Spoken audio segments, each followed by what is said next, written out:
What's going on, you guys? Welcome back to another episode of the Strain Forward podcast. Today's guest, I'm super excited about. We met yet again through the Instagram DMs. I've had quite a few people on here from Instagram DMs, which is awesome. We're just sliding into each other's DMs back and forth. It's great. His name is Mr. Charles Shivers. He has a business by the name of Live Courageous, and he works with men, helping them really heal from their past and overcome these deep-rooted issues that are causing more issues in their day-to-day life that they just can't see. He helps them find the blind spots. So I'm super excited for him to dive into that and help anyone out there, really. I mean, I'm sure this applies to women as well as men, but he specializes in working with men. Super excited for anyone out there to listen to this. But without further ado, why don't you tell us a little bit about yourself, man? What got you into this work? Yeah, man. Thanks for having me on, Kyle. First, let me say that this is my first ever podcast. Oh, really? So if it's terrible, then that's the reason. If it's great, then we can call me like Savant, and maybe I'll just do podcasts from here on out. Yeah, but thanks for having me, man. It's a lot of fun. Absolutely. Yeah. So how did I kind of get into this? I think, if you looked back at the kind of trajectory of my life, I'm 40 now. I just turned 40 a couple weeks ago. Big milestone. But if you looked back at the trajectory of my life, I was in Christian ministry for 10 to 15 years, somewhere in there, and started really young in that and really grew up in that. And so I was always around people kind of doing the Christian counseling thing, the pastoral counseling thing. And then I left ministry, got into business, and just couldn't get away from that. And I think part of that was just it's what I'm kind of naturally drawn to. I'm good at, I like figuring people out. I like cracking that nut that is each person. And so I've been doing it for the last 9 to 10 years. And about 5 years ago, I started my own business that did business coaching, and that kind of more. I kind of got back to my roots again of just like, which is I started Live Courageous 2 or 3 years ago, and that was really I understand fundamentally what men are going through, and why we keep hitting kind of like midlife crisis points or these major blockers in our life. And I have a degree in philosophy and theology, a master's degree, and so I do kind of think in those kind of what's the global what are the global problems here? Like what are the big things that just kind of keep tripping us up? And so I'm even right now kind of writing a short ebook on kind of the history of that, from industrial revolution up until now, like kind of how have we gotten here as men, Yeah. and yeah, I love to do the deep work, and it really comes from my story. So I kind of grew up in a dysfunctional family.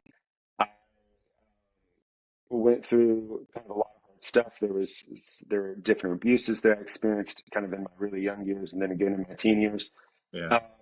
But I didn't have anybody to talk to about that, and I didn't know how to talk to anybody about that. Certainly, I think like all men, this resonates. Like I certainly didn't want to ever admit weakness to anybody. And when you're abused, there's a lot of shame in it and stuff too. So, I uh, so I didn't do anything about it. So I was a pastor for years, really hurting, but also not talking about anything and not really knowing. And some of that was really repressed. So I got to a point around uh, around 35 where I had gotten married, I had 2 kids, and I think kind of like uh, as you add more complexity to your life, like all of a sudden I can't keep holding back like the negative things from kind of falling in. And so at 35, I had recently been laid off. Um, I, from my job, which was huge. I was the only breadwinner at that point. So I'd recently been laid off. COVID hit, and I got really sick with Lyme disease. Oh, And geez. it was just yeah. And so that was the moment. I call it my midlife coming of age. Kind of started. But I think I had just started exploring and I think it was really precipitated by the layoff, like things in my past that I hadn't really ever wanted to look at. Yeah. And I had started to remember some suppressed memories and stuff. So, man, it was a cluster for sure. It was insane. And, but having to go through that and having to kind of pick up those pieces and in every area of my life, right? Um, it taught me a ton about um, just what all men go through, Yeah. um, at a deeper level. Yeah. How did you know to walk me through that. So you're 35. It's a long answer. You go through you lose your job, you get sick, like all Hmm. these things happen. What triggered in your mind, okay, I need to revisit some things from the past? What was it? Like how did you know to do that? Yeah, yeah. It's a great question. I think I knew because I had been in a space for a long time where I was coaching people or I was being a pastoral counselor. So what's funny is I knew the things that other people should do. I just never applied them to myself, because, God, I mean, I can remember I was the guy that was like, oh man, like, yeah, like absolutely go to therapy. You definitely need that. Like, that's going to be so good. It's great. It's good for you. But I would look in the mirror later and just be like, don't you ever, you will never do that, you know? So for everybody else, it was like, yeah, that's great. It's so strong. For me, it was like, you will never be that weak. And those were just really deeply held coping mechanisms from being a kid and having to go through the stuff that I went through. Yeah. But I didn't know that. Like I wasn't. It wasn't like in the conscious part of my mind. All the time. I didn't. I think there's a certain amount of we grow up and we think our life is normal. Because every kid does. You know what I mean? If your parents are divorced, it's normal. If your dad's not around, it's normal. If you're, whatever, it's normal. Until you kind of get to a point and you realize, oh, that's not normal. you know? So I had already known that like some of that had already been rewritten because my dad wasn't around, my parents were divorced, there was abuses. So I already knew like, okay, that's not normal, that's not okay, that's dysfunctional. But I had not actually pressed in and explored it for myself and what it was actually doing to me. So this is kind of a funny story, but there was a show. It came out in like 2018 or 2019. It was on Amazon, and Anne Hathaway plays a bipolar person in one of these episodes. And I was watching it, and like the episode starts, um, and she's like all happy, like she's on a high. She's super happy. She's going to the grocery store. She just wants these pears. She gets home and she drops the pears into this bowl. And I think even in the episode, like the lights dim or something, like the scene changes, and she all of a sudden like hits this like low point, and she's bipolar dramatically in the episode, and so she spends the next 2 days in bed or something, and just something, God, and my heart was like, that's you. And I was like, no, no. But it resonated so strongly that later I asked my wife, I was like, hey, do I have highs and lows? And she's like, yeah. And I'm like, no, but like, like, and then I explained the episode to her, and I was like, but it's not like that, right? She's like, no, it's kind of. And I was like, what do you mean? And I just didn't know. I didn't know that I was just so up and down. I mean, to the point that she was like, Um, yeah, we know when we, as in like her and the kids, who were tiny at that point, they were, little bitty babies and toddlers. Uh, we know when we have to kind of leave you alone for the day. Like it's that bad. And I was like, oh no, like I just didn't really know. That's Uh, great. yeah, So so what was your fear, I guess, around like diving into it? Was your past just painful and it was really hard to face it? super painful. Yeah, super painful. And I think this is a place that a lot of um, I think this is the place that kind of people come to when they know that they have stuff in their past that they have to work through, Yeah. and they eventually choose not to do it. because I think that there's lots of people that do that. It's like, I know this is bad, but I'm just going to continue on managing how I always have. I'll just, it's fine. I'll just go from dysfunctional relationship to dysfunctional relationship, or I will, oh, my thing just thumbs up. Yeah. I'll go to dysfunctional relationship to dysfunctional relationship. I'll just keep drinking. I'll manage it that way. I'll manage it with porn. I'll manage it with whatever coping mechanisms I've put in my life to do that. And I think that happens for some people very consciously. I think that happens for some people a lot less consciously. But shoot, what was the question? I went off on something. What was it? What was the fear around facing that stuff and stepping Right. into that therapy? Yeah. So for me, it was, God, if I go down this road, I'm gonna have to rewrite everything. Yeah. You know, and I think that is different for everyone. Like, I have a lot of trauma in my past. Most of the people I work with don't have as much. Some have more, but um, I think it looks different for everybody. But I think for me, it was, man, I'm really gonna have to rewrite everything. And that initial, like, even admitting it to yourself, like it was actually that bad, And when you say rewriting is really things, hard. do you mean, so you say rewriting, do you mean rewriting your beliefs around certain things? Hmm. So just that whole, the narrative, the story in your head, you knew you were going to have to rewrite it all. Yeah, I knew it was all going to get shaken. Let's say it that way, right? So, um, when we grow up, um, so I have a program that I use that I created called the B course. It's like an identity framework for men. And the first module is the discover module, and you go back into your childhood, your adolescence, and your young adult years, and you figure out the people and forces that shaped you. Because we don't actually ever do that, right? Like, it's very rare that we would do that work. Um, and I had not done that work.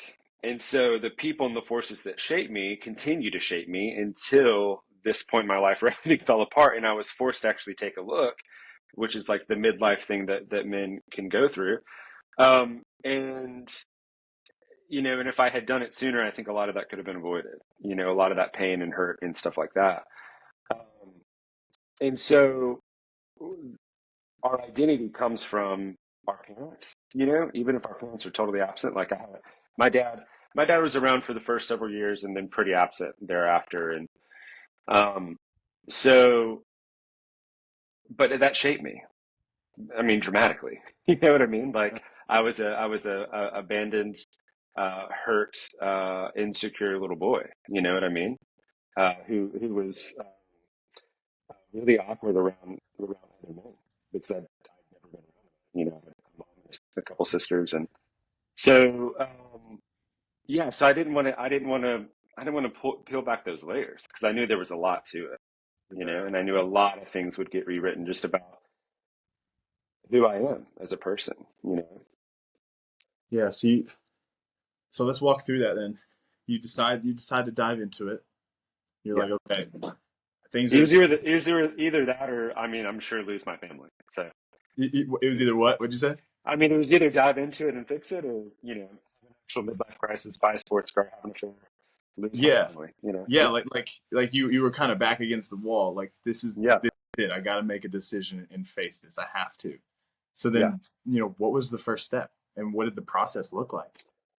yeah. So it was the height. It was I think it was like the second week of March 2020 when the world, like, everybody went on lockdown. It's when I got sick. So Also, sidebar. So sorry to cut which you is off. How did you get crazy. Lyme disease? Was it from a tick? A tick or a mosquito or some undercooked venison. That's crazy, That's dude. how you get it. Yeah, people don't realize you can get it from mosquitoes, and it's a lot more prevalent than you think it is in Lyme. Lyme is a bacteria. Like, if you catch it quick, most people get like a bullseye rash when they have the tick bite. Um, a simple round of antibiotics will kill it if you catch it like within a few weeks.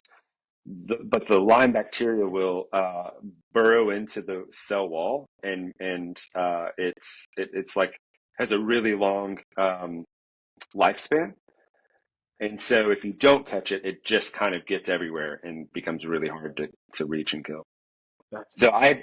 I actually think I had it for years before I really went down. But when I went down, dude, so I was super active, gym rat, loved to run, loved to be, super fit. Like, I mean, 5 a.m. at the gym every morning, had to.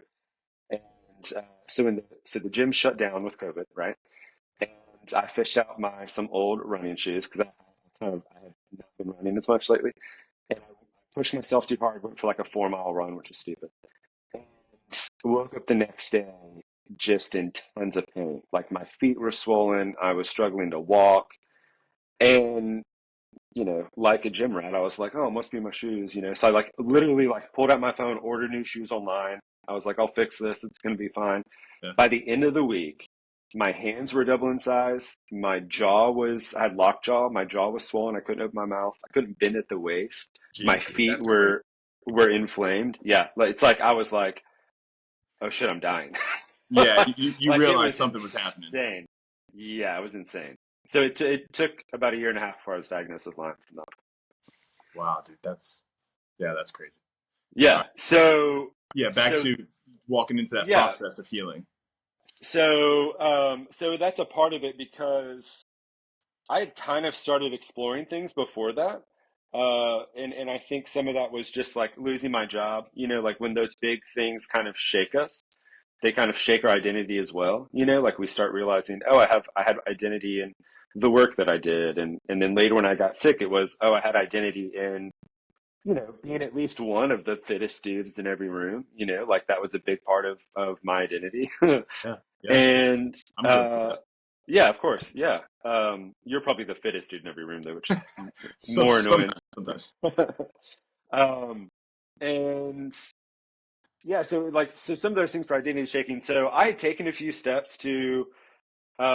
There's this. There's this spiritual therapy thing that I did called Sozo. Have you heard of that? Mm. It's like I'm a believer, so that stuff is kind of part and parcel to my life. So Sozo, it's kind of like a prayer ministry, but they kind of delve into just your past, and like what's actually going on there. And so I did that after kind of the highs, like realizing the highs and lows, like, oh, something's really wrong here.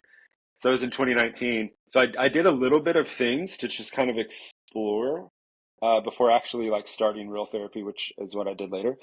And I actually remembered some suppressed memories during one of the Sozos of being abused as a kid. And I was like, oh no, like, oh, this is really bad, and so there was a gradualness to it wasn't like everything just happened in a week. There was some gradualness to that. But then getting sick in 2020, and then of course the world shut down. I just started my business at the end of 2019. So I wasn't doing any business after the world shut down.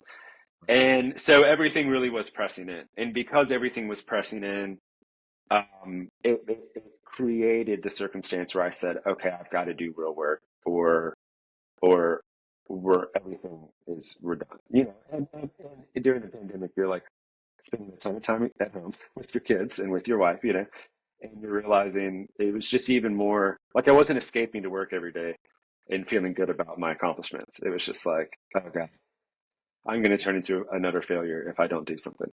So that was a big part of it. Yeah, Yeah. yeah. I know you. So now when you said like, that memory came flooding in, and as we're as we're talking right now, I think you're kind of laughing. Like a memory came in, it was hard, but like I know that wasn't like it wasn't funny, and it was probably terrifying. It's And I, terrifying. and like I really want to hear like what was it like in that moment, because it's selfishly it's helpful for me because Yeah. I love hearing people's perspective on like it was terrible, like it was really shocking. I would Yeah. love for you to expound on that. Yeah.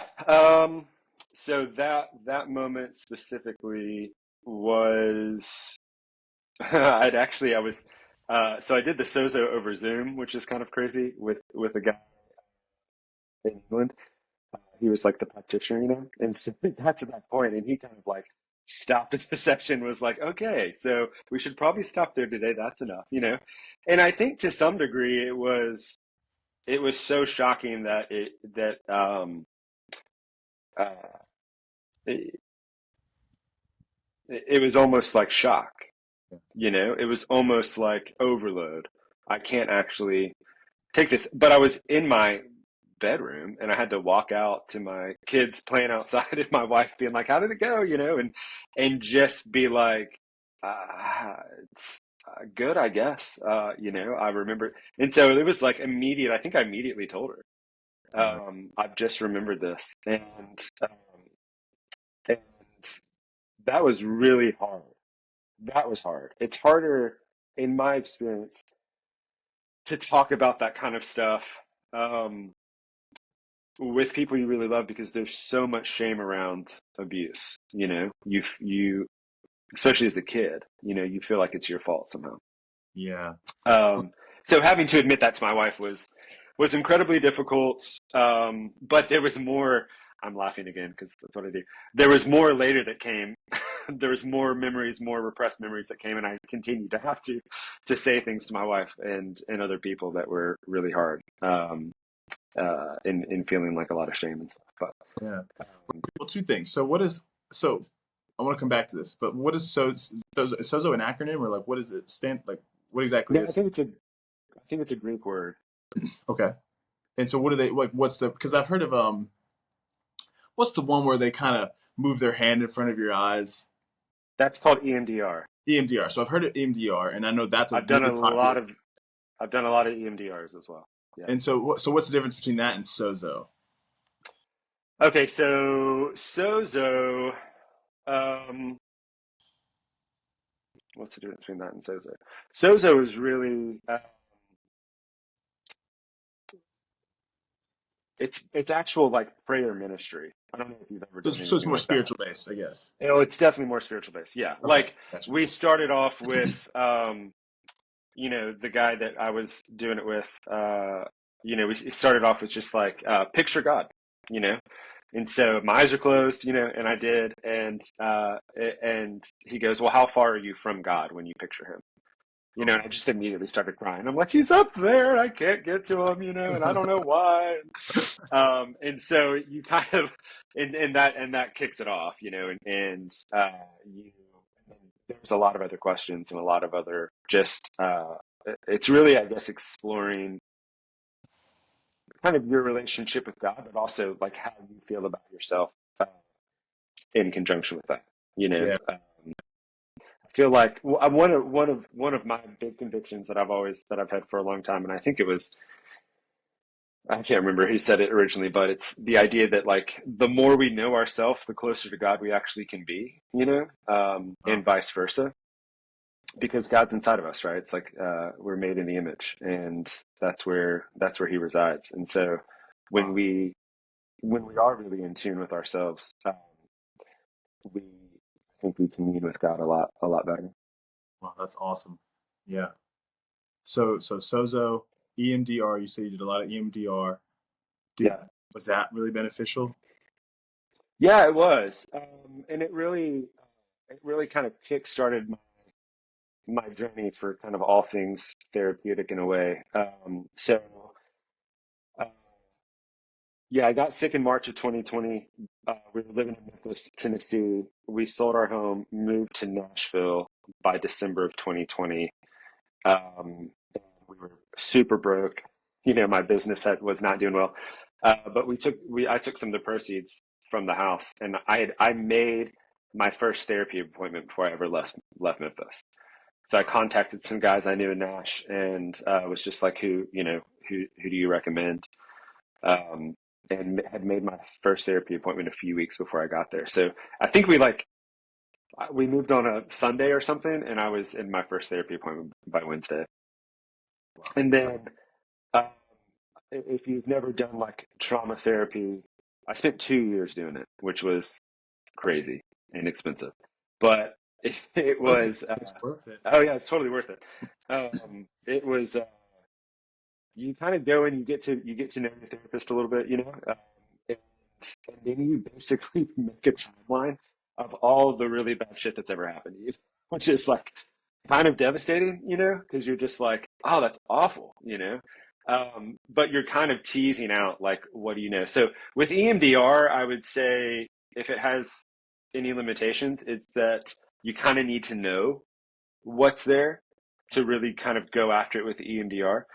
Um, so yeah, we made a list and we started going after it. And I did dozens of it over the 2 years.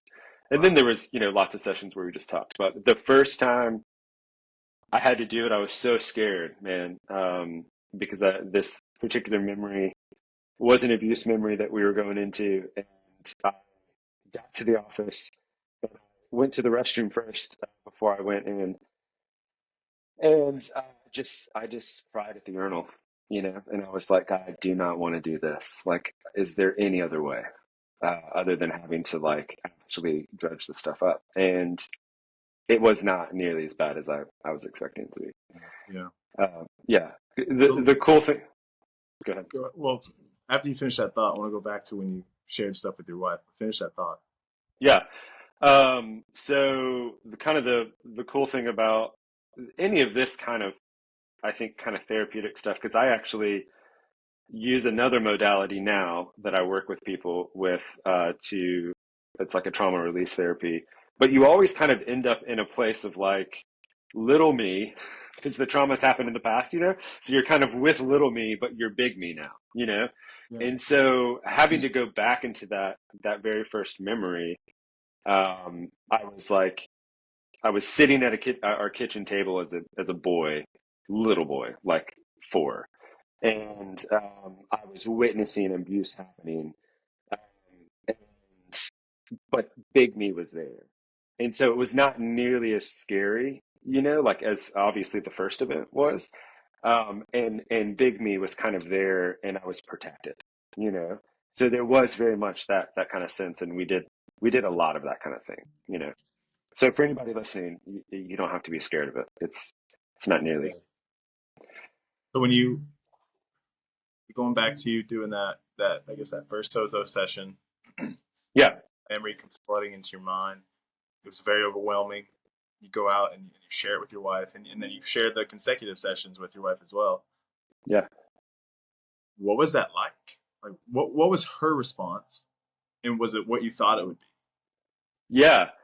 That's funny because my wife does not come have a background like this at all.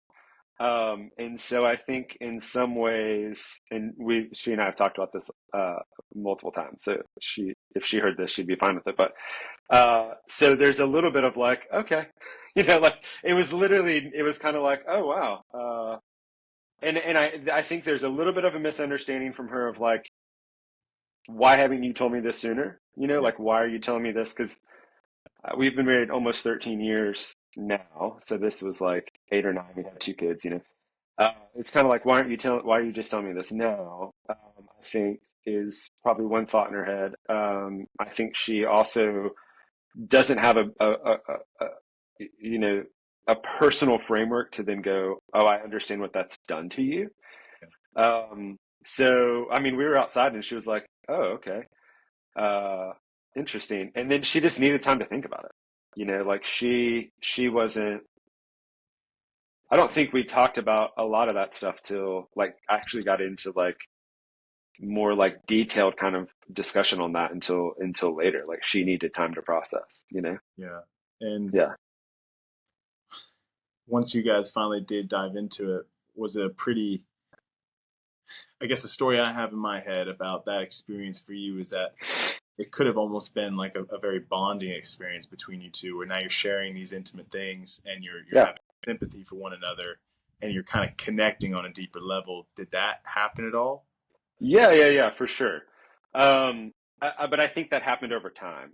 You know, it wasn't like in that moment. I think I mean, I think that could happen, but for us in that moment, it was like, okay, and she needed time to think about that. She needed time to digest it. Um, and that's happened a few times. I've had to tell her these kinds of things. And so, uh, but yeah, over time, definitely. over time, she gets to understand where I've come from, why I struggle with what I struggle with, um,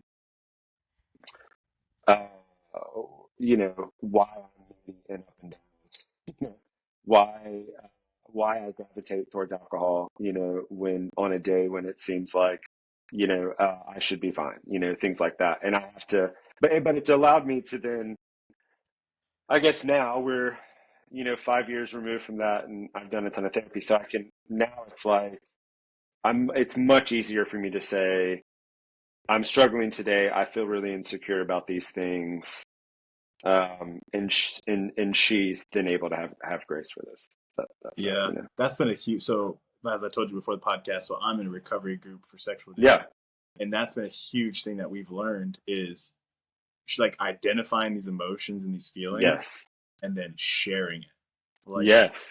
really putting a label, not just saying I'm angry, being like, okay, no, Yep. that's a secondary. Like Yep. what's underneath that? Is it fearful? Are you sad? Are It's you cool. feeling like what is Yeah. it? Get to the root, and then sharing it with people in a safe space just allows you to you just connect with others, and then you feel supported and loved, and that can become your new coping mechanism. Yeah. Yes, I love that. I have very emotional children, and so I'm always saying, let's find and name that emotion. We always start Also, there, like let's find and name the emotion, and then let's talk about it. And so my son specifically, he goes straight to like aggression, yeah, as a lot of little boys do. oh yeah, So find and name your emotion, but I think, yeah, it's essential. And I think what happens, like you're saying, where you kind of find and name that emotion, and then you share it with other dudes. I think men need that so much because we're so terrified to be weak. We're so terrified to even accidentally somebody to go, oh, that guy doesn't have what it takes. mm, So when we are able to share that, and then the other dude across the table goes, yeah, me too. It goes, it frees us to yeah, then go, okay, that's okay. That's okay. I actually still have what it takes, and I'm feeling those things because that guy does too. And yeah. that's absolutely essential. Uh, Dude, I don't know if you relate to this at all, but for me personally, I think because I identify with guys who just they lift weights, they're gym rats, they're Mr. Tough yeah, Burly, and like I kind of want to be that. Like one of my dreams is to be I want to be like a Viking, like I don't know, maybe yeah, yeah, every guy yeah, kind of relates to that. But for me, it's so inspiring when I see a dude who does, like my old boss actually. He's like 6'5", big beard, super strong, successful business. If he ever shares anything that's going on in his heart and he's oh yeah, vulnerable, dude, it. I don't know what it is, but I'm like, yes, yeah, thank you for sharing. yes, Because so many people look at someone like you and they're like, he's got it all together, and you open up the floodgate. It makes it so much easier for someone like yeah, myself or anyone else to just share that and connect. I don't know if that's a thing, but it's huge. dude, Yeah, yeah, man. Of course, I'm all the time. Uh, I have buddies who I talk to, and when they share a real thing, I'm like, thank you so much. Had a buddy talk about just being at some other dude's house who has a big house. He makes more money, has more toys, and he was just like, man, I had to get out of there. Like I wanted out. Like I felt so small, and it was hitting all his buttons, but just to hear that from him, who I would look at and be like, you're you're so successful, and you're a man that I respect a lot. It's just like, yeah, it's huge. And all of a sudden it makes me rest and go, oh, well, I can share more with you now.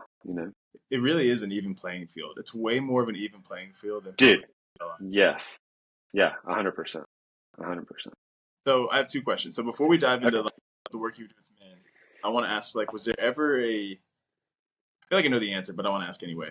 Was there Okay. ever an aha moment where you got to the end of your recovery and you were like, I'm free, like No. I'm resolved of all my issues, Hell no. or is it Absolutely not. still just like that ongoing process that you keep kind of navigating and you're getting better at identifying and coping? Is that where it's at? Yeah, 100%. I think, um, and I think this is very much a part of our culture, which is consumeristic, right? Because we're in capitalism.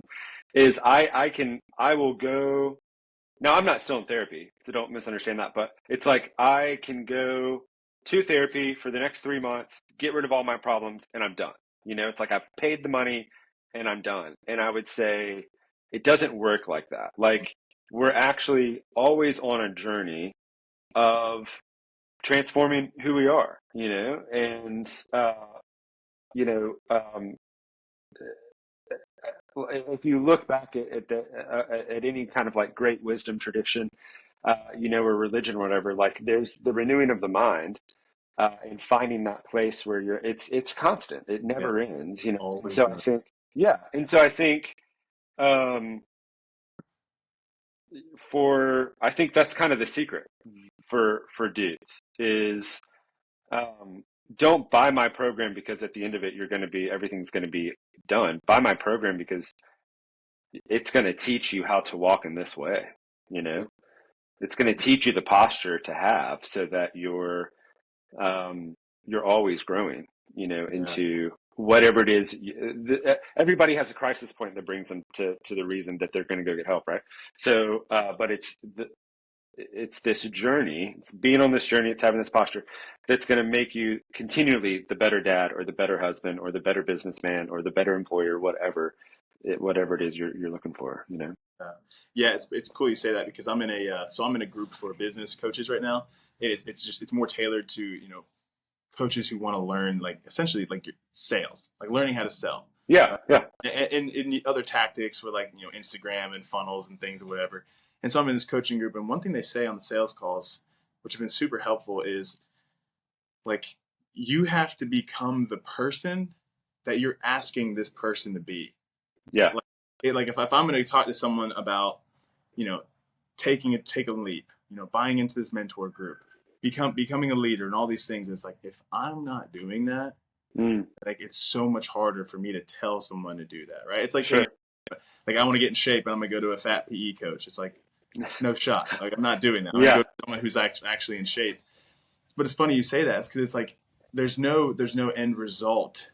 It is literally yeah, you're constantly becoming that person, and the more you become that person, the more help you can be to someone else, and it's yeah, just on this constant flow. yeah, for sure. And I think too, like a part of that is there's always more to uncover, so it can't just, it can't be a 3-step program or a 3-month program or whatever, right? So it's like you go down a road and then you realize, oh, actually, I didn't realize how much this was also affecting my marriage. And now I need to be working on that and working on myself so that I can be a better husband and stuff. Dude, yeah, it can be overwhelming at times. Like I find this at least in fitness. Sometimes I'll be like, I kind of wish I didn't have to work out again. Like I Yeah, wish I could just be in shape forever. Because you're like the thought of doing hard stuff forever, you're like, dang, that kind of sucks. But it's just the reality of it. Like yeah, if you want to be in shape, if you want to have a good relationship, if you want to have like good finances, like you have to constantly work and you have to learn to yeah, love that, and that's it. yeah. Yeah, I know what you mean, and I also have those days where I'm like, I don't want to work out today. And some of those days I just give myself the day off, because the next day I do, like that passion comes back and that drive comes back. But dude, there's days where I'm like, I don't want to sit down with my journal right now and figure out like why I'm so pissed off in this moment. Um, but if and sometimes I don't, sometimes I go to negative coping mechanisms instead. But when I do, I'm always like, man, I'm really glad I did that. And I am actually always growing and evolving. So kind of back to what you were saying about like we can easily, especially as coaches, like get caught up in this. I have to be perfect at all times, which of course we're not. And one of the reasons I stopped doing ministry was because I always had to be perfect. And you can never ask real questions, and you certainly can never have an addiction when you're in that kind of leadership. And so this is a lot healthier for me because I can say, no, I still struggle. you know, Yeah. I still want to drink alcohol too much. That is something that is very it's very easy for me to go, man, that's going to make it better for at least, the night. Uh, that's going to make me feel less anxious, at least for the next 2 hours. Um, but see, I can be really honest about that stuff now. Yeah, And, you say and, and really. I think, and I think the reality is that I don't think that stuff ever goes away, so let's not pretend that I somehow, oh, I've beat that and I don't gravitate towards negative things anymore. Well, of course I do. We all do. Dude, it's really encouraging to hear you say that and be open like that. Yeah. So I think it's a good segue. Let's dive into like you working with men now. Let's say I come to you and I'm like, hey, I need help. Yeah. Yeah. What's what's step one? What's the first thing you do with men? Yeah. So step one is really kind of like discovery. So of course we'll spend time talking. I'll ask you a million questions, which I go into that mode really quick, but I think it's because I've just been doing this for so long. So I'll just be like, question, question, because I'm trying to get to an understanding of where you come from and what really has shaped you. And so, I'll ask questions about your past growing up, what your parents are like, what your dad's like, what your relationship with them is like, what your marriage is like. And as we're doing that, your people, I don't know, in a context like this, at least, because I do some biz coaching and stuff like that. So I talk to employees, which is a different kind of thing. But for somebody who's like here and like wants to be here, people are generally pretty open once they get to that point, And so you would be saying all sorts of stuff that I'm like either taking notes on or mentally being like, okay, I got to press on that, and I got to press on that, and I got to press on that. That's a red flag, and you may not even be realizing it. But I think I've just been doing this for so long, and people really people's problems are complicated, but people aren't complicated. Like there's a simplicity to just the natural world and that we all exist in, and there's kind of these principles that exist for everybody. We all want to be loved. We've all been hurt. We create coping mechanisms around that, and so I'm like picking off the coping mechanism. But I have a personality assessment that I use sometimes, just to like get a quick like, oh, you're this kind of person, at least, in this you're this, but at least right here I can go, okay. And then when I read that back to people, they'll go, oh my God, that's crazy. That's why I struggle with this, this, and this. And I'm like, yes, it is, and then that opens up more avenues for that. Um, yeah, so discoveries would be the first part of it. So discovery, it leads you to, I guess, maybe a general answer of where they're at and the things you really need to dial in on. Yeah, And that's then right. go ahead, go ahead. And then they'll have a few things that they're like, this is it's kind of called a crisis point, but they'll be like, my crisis point is, finances right now. Yeah. And then we start talking about it, and it's what's really funny about somebody's crisis point is it's usually not the crisis point. It's usually something else. It Mm. just feels like the major crisis point. So somebody will come to me. This happened recently, and it was about business. It was about work, And then we started talking, and it was like, oh, it's not about work. It's about your like that's the main crisis point that we actually have to talk about. And that's very common. And I don't know. I think the way we operate is we just get on with things, no matter how hard it is. Like I always say, like the sun's going to come up tomorrow. We're going to get up. We're going to feed the kids. We're going to go to work, no matter what's happening. Um, and we just kind of push things aside and keep going. So it's very common that people don't actually know what is really going on. And so those are some of the first things I'm looking for. Like Yeah. what's really going on here? What's if you can share it, like what's the most common thing you see? Oh gosh. Like on on like somebody's crisis point or actually, Yeah, yeah. uh, yeah. Um,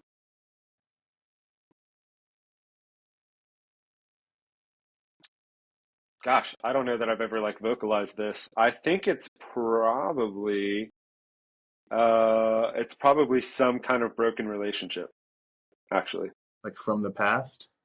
from the past or current. So if you're married, then there's often like some significant conflict, Mm. which makes sense, right? If you're um, if you've come to me because your business is not doing well, which means you're struggling financially, that's bringing up a lot of fears. Then your marriage is going to be probably in trouble as well, right? Because your wife is expecting you to come home with money and provide and protect, you know. So usually there's stuff in there. But then yeah, past relationships, um, the dad one's always really big. Parents, stuff like that. Yeah, the dad one resonates with me now, especially being a dad. Yeah. Oh, Yeah, dude, I know. I didn't have the great. Well, I had a pretty decent relationship with my dad, but he was just very inconsistent, and so Yeah.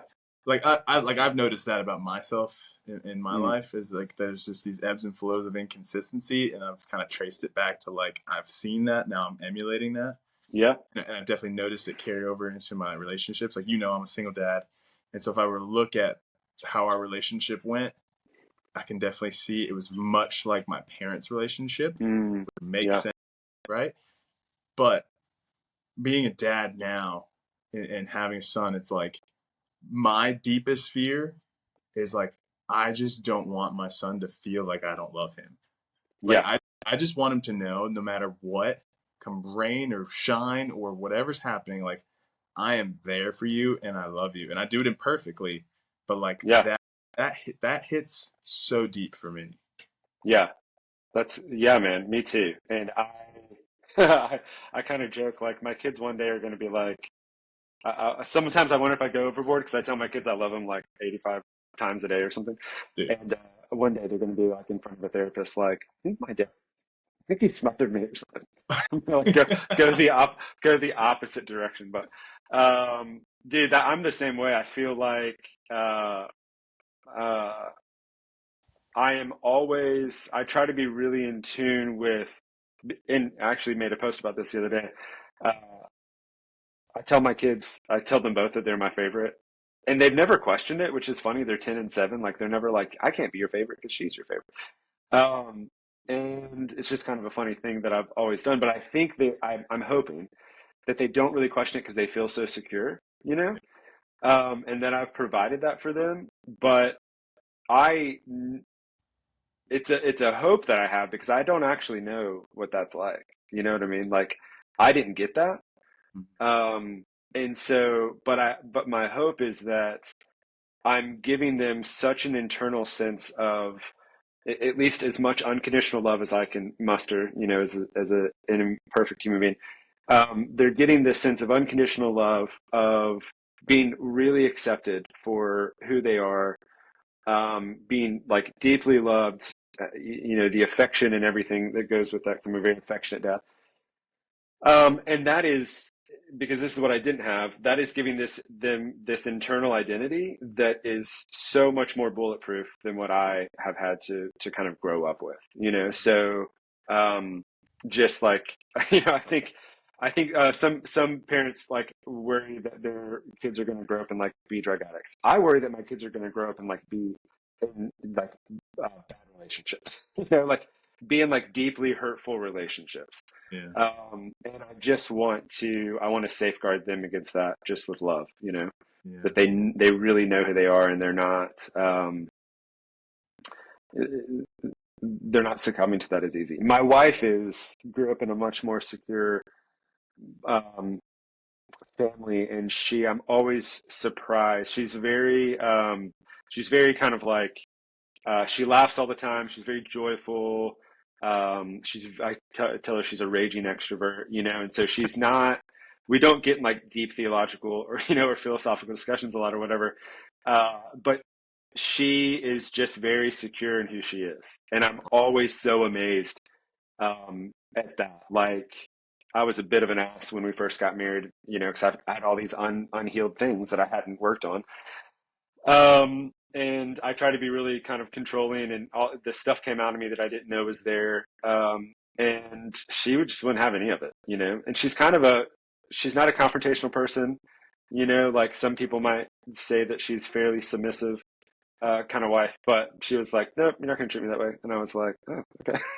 That's wow. What's that like? That's amazing. But we talk about it, and I credit it to like she just comes from a good place. She was well loved, you know. Yeah, she had seen that emulated, and so she knows exactly Yeah, what she had that standard essentially. yeah, yeah. And she just has a deep rooted sense of her own self worth. Wow, You that's know, all. like you can't treat me that way. That's not who I am. And I'm like, oh, okay. I had to change real quick in the first year. I was about to say, yeah, Yeah, there's no quicker way to learn than that right there. You're like, did, yeah, well, got yeah, to figure it out. yeah. So, I so was the asshole for the first couple of years until I realized that she had some problems too. But yeah, so like, what is step three with your men? So we walked through one, um, two. What's step three? yeah. So I try to really treat everybody specifically like uh, some people really it really is their business, and so we start kind of getting into that and help them with that kind of stuff. But I have a course I call it the B course, and it's really an identity framework, and it's very comprehensive, uh, and it takes about 6 months to get through, and so I put everybody through that. So that is the first module is, like I said earlier, it's called Discover. And it's kind of looking back at the people and forces that shaped you. And it's really trying to come away with some negative roots, which I hate like focusing on the negative. But in this instance, we just don't do that very often, And so I really want to get back to that place of understanding what are some things what are the underlying things that are causing the negative behaviors or the blockers in your life that you've come to me for in the first place anyway. So we have to get to that. And then that's really cool because people, they come away with things like that. They would be like, I would have thought that was in my background, or that thing that I've always talked about actually caused such a negative, thing in me. But those negative roots form a man's identity, until we do something about them. And I think that's what happens at midlife when dudes have actual midlife crises is they you have this moment of like, oh no, like how did I become this person? You know, like I thought I was somebody else. I thought I was becoming somebody else, but I've actually just become this person I don't like, or I just became my dad. Um, and so Discover's the first one. Develop is the second module, and that is actually we go through some exercises to find out what your strengths actually are, what your values actually are, and we write an identity statement at the end of that. So it's kind of like you're at this point, you've come to me because you don't like who you are. So let's figure out all the things that created you, made you into this version of yourself, and then let's decide who you actually want to be, which was such a revolutionary concept when I first even wrote this module, because I was like, can we really just pick our identity, or am I just making something up, but actually, I think it's very healthy to go through this process and go, no, I am really good at these things. These are my strengths. And these things I deeply value. And they're principles that I actually want to live my life by now, not these things that come from this broken place.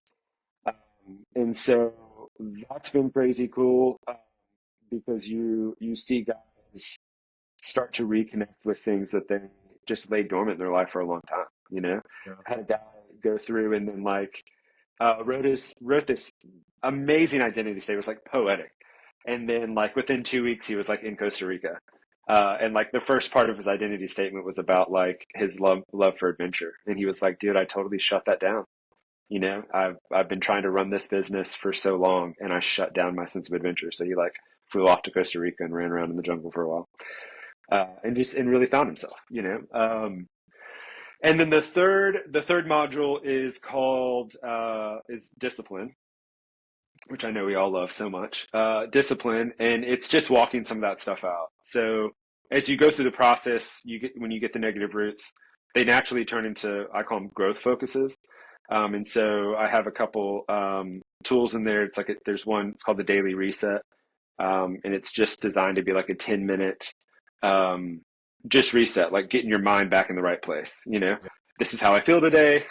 But here's my identity statement. I know that I'm working on these things. You do a little bit of journaling, And then there's a weekly recap where you get to so you're actually creating data at that point. So you get to go back and go, oh, 5 out of the 7 days I've been really anxious. Like, and if you're not tapped into that, it's like, what is actually causing that?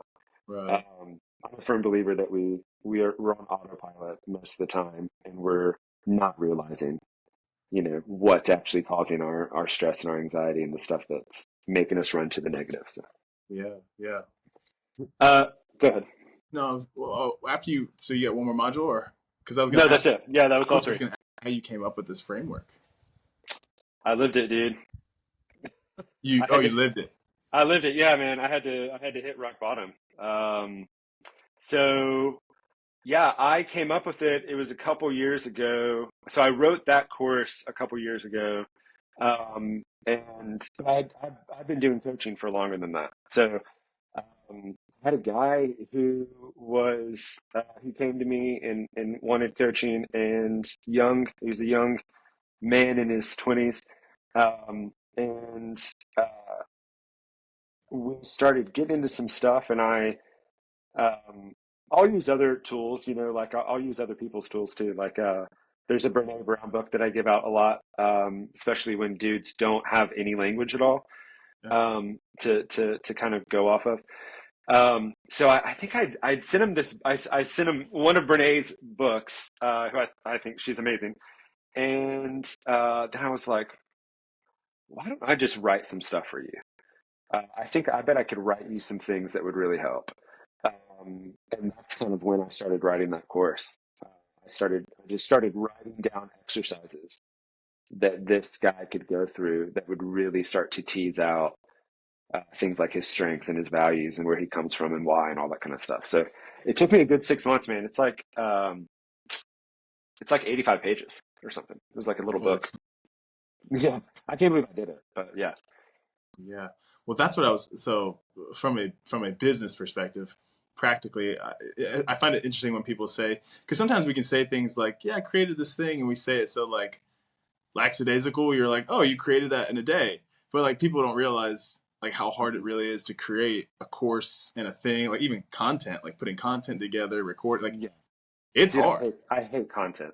dude. Yeah, Hate it. it's Give miserable. me. Well, I'm not good at. You're good at it. You have like a ton of followers. I'm not good at it. Clearly, or people who follow me more. Yeah, I hate the content thing. I'm much.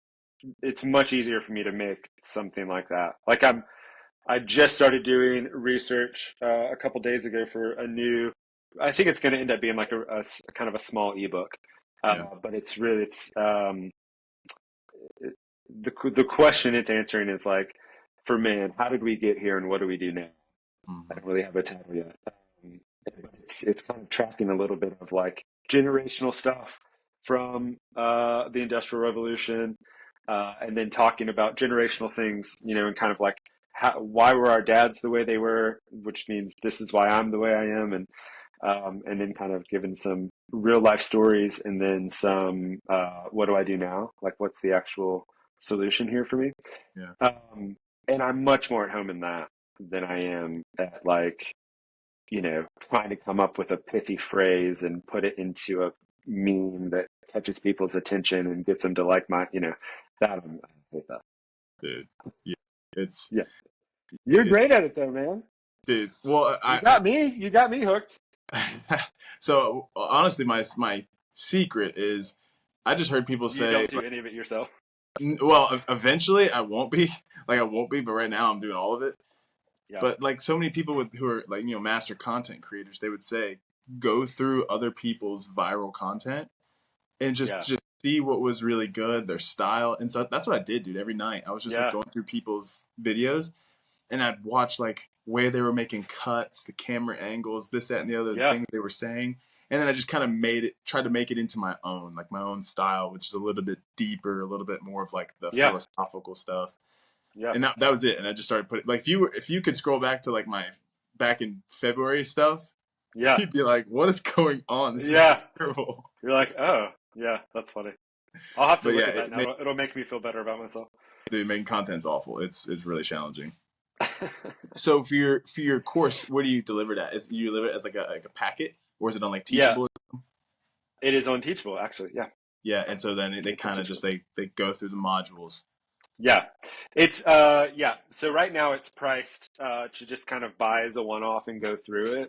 Yeah, I have found it's much better in with some kind of coaching into it, or at least a group. You know, I've done groups with it, and that's really great because then those guys form a bond and they can talk to each other and stuff. But yeah, it's unteachable. man. I think I eventually want it. I think I just want it paper bound, man. I think I just want an actual thing that people can buy. Like when I wrote it as a journal. Yeah, I just haven't gotten to the step of actually releasing it like that, where you could just buy it. But I think the act of having to sit down and it does something in our heads to actually write rather than sit on a screen is really good for us and therapeutic, actually. yeah, yeah, that's awesome, man. How long have you been doing this now? 5 years? I've been I've been coaching for 9 years, kind of outside of Christian ministry, and I started Live Courageous about 3 years ago. That's right. Okay. Yeah, I had this question earlier. I want to go back to this before we wrap up. yeah. Coming back to the identity statement, how have you found that to align with? All right, so our identity as believers is like I'm a child of God. Like I'm Hmm. formed in the image of God. I have value and worth ascribed to me because God created me. Right, like Yeah, that. Like and if you're a believer, it's like I'm a child of God, yeah, saved by grace. How, because when you talked about making an identity statement, I didn't hear you say that, but I know you're a believer, yeah. and so I'm curious, how have you found those two to align, and do you prescribe that to your men as like something to hang on to and cling to as well? Yeah. So my course, I guess, I would say is like it's not religious, and I made it that way on purpose. Like I wanted it to be available to all dudes who kind of found their way to it. And I think when we go, this is a Christian course for Christian men. You don't get the people that might really need it. You kind of section them off. So um, I think the identity statement is really helpful because it is it is a tool that every man can use no matter where they are on their journey. So kind of my belief with that kind of stuff is everybody's on a journey towards God in some way, and I'm real big on not like making you get on my journey with me. Mm-hmm. It's like as your coach or as the man that's kind of further down the path, like helping you, like I'm gonna come walk beside you on your journey. And so if your journey doesn't have that, then that's okay. Because maybe one day it will, or I thumbs up again. Yeah, Maybe one day it will, or not. But that's just not it's not I guess I firmly feel like it's not my place to push that on anyone. You know what I mean? yeah, But for the believer, yeah, let's put it in there for sure. yeah. And for me, um, I've been a believer for I mean, I was raised in it. I have a master's in it, in theology and stuff. So um, I've been so immersed in that place, like it's just so deeply a part of me. So I think the identity statement that I wrote using my own tools didn't necessarily say that, but it's not because it's not who I carry that with me all the time, and I pray all the time, and I'm talking to God all the time. For me, I was really after. I want to figure out who I am. Mm. I want to figure out what strengths, what values, what things I really hold dear. Um, and it was really about teasing that out. That's awesome. That makes sense? No, it does make a ton of sense because that's something I wrestle with. I Yeah, think about that a lot. I think a lot of believers really do wrestle with that. It's like because sometimes I can feel guilty about like thinking a certain way, but I'm not thinking of it in a biblical way. But then if I rewrite it in a biblical way, it feels like I'm like dampening myself, and then I'm like I don't know how to wrestle with this. I don't know how yeah, I don't know like if I just sometimes I just don't even know how to operate within that, but I want to. You yeah, know? yeah. I think we, I think we give too little credit to kind of our own humanity, and we try to over spiritualize things too much, probably. Because the reality is, as believers, right? Like, we believe that we are a child of God. His Spirit actually lives inside of us, and I think when we operate from that place, He's always with us. And I think we try to, like you're saying, like, we try to rewrite everything in a biblical Christian message to do this and this and this and this. And I think that actually is kind of tripping us up a lot, Yeah. from the simplicity of actual relationship with God. Yeah, that's what it feels like. Yeah. So that's definitely a process I'm still walking through right now, is really figuring out how to balance that. Because Yeah. that's something I wrestle with so often. So often.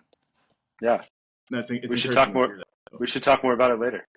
Dude, I would actually love to do that. Yeah. Yeah, for sure. 100%. Well, dude, thank you for your time. Dude, thank you, man. This Had a great was time. really great. I think people are going to get a lot of value out of this, man, especially the dudes Thanks, out man. there who are just, they know that there's something going on, Yeah. but there's just a little bit of fear there. Yeah, for sure. Yeah. So where can people find you on social media? Instagram is @cshivs. Actually, I have a much bigger following on LinkedIn, Charles Shivers, which is Cool. funny. Um, yeah, I'm gonna. Kyle, you have inspired me to start a podcast. You've showed me how you can do it through this app. So I'm gonna do that, and livecourageous.org. Cool. Yeah, man. Awesome. You guys out there listening, if you feel like there's something holding you back, dive into it. And this is me Yeah. preaching myself too. Like I still, Yeah. there's still tons of work I've got to do as well. Yeah. So reach out Me to, too. yeah, like it's an ongoing process. Yeah. You can reach out to myself. You can reach out to Charles here, and we'll we would always be more than welcome. Absolutely. If anybody just even wants to just chat, like, hey, I don't know, maybe, or, I got some things going on and I don't even know what to do next, like, reach out. Of course. Yeah. That's the first step. All right, bro. All right, bro. Your day, okay? Thanks, dude. Talk to you soon. All right, man. See ya.